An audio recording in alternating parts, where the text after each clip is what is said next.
Hi friends, welcome to Aishudiy. Today we will learn how to make our own ear wires. So it's always good to make your own because whenever you are making a ear wire, you will match it with your um, earrings. So if you are using wire wrapped earrings especially, it's better to use a ear wire rather than a ear wire made of the same wire that you're wire wrapping rather than different one, so that it matches the color and the tones also.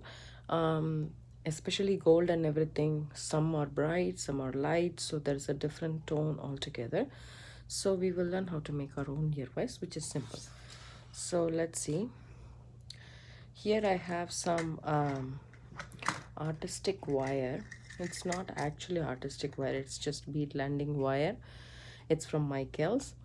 And for this we need some 20 gauge wire and nylon jaw pliers, our wire cutters, and tweezer nose pliers or needle nose pliers, anything will work, and round nose pliers of course. And if you have some, you can use this jumping mandrel pliers or bail making pliers. I don't know what they call this, but this also comes in very handy. And then a Sharpie marker. So the Sharpie marker is to mark your round nose pliers, the loop that you want. So the mark will eventually go, but you can always remark it. So these are the things. And then of course a ruler. We need to measure how much wire we need for this project. So for me, from my experience, first I will straighten my wire. You can use artistic wire or this bead landing wire from Michaels, and not the soft wire if you don't want to stamp your ear wires. If you're going to stamp, then you can use a soft wire. Otherwise a half hard wire works best. So 1.5 inches it is, and I'm just going to flush cut it. So it's always a good idea to measure the first one and not to measure the second one. First of all, you need to see whether both the ends are flush. If not, flush cut your ends. And then keep the first one as a guide for you. This is not obviously flush cut, so we will flush cut this into. And then with this as a guide, you cut the second one. That way you will have both the things of the same size. So now we have our wire ready. All we need to do now is take our round nose pliers, and we have marked where we want our loop to be. It can be small or big depending upon how big you want your ear wire to be. So I'm keeping the tip of my wire right at the place where I have the mark on, and then here is my wire. So I'm just going to bend this wire across the round nose pliers, and then take it off once again, and then finish off the loop completely.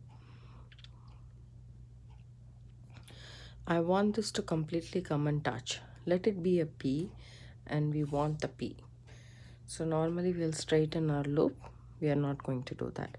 Do the same with the other one.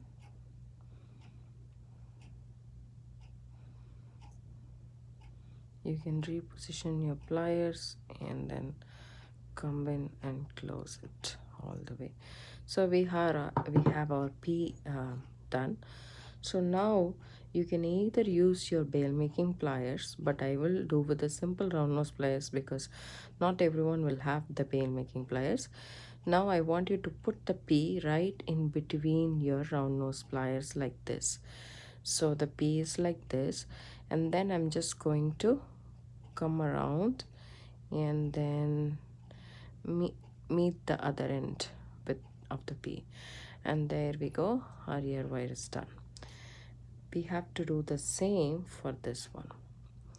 So I'm just going to keep the P right in the middle of the ear wire, This case, I'm just going to keep this as a guide, um, and then yeah, keep it right where, and then come back around.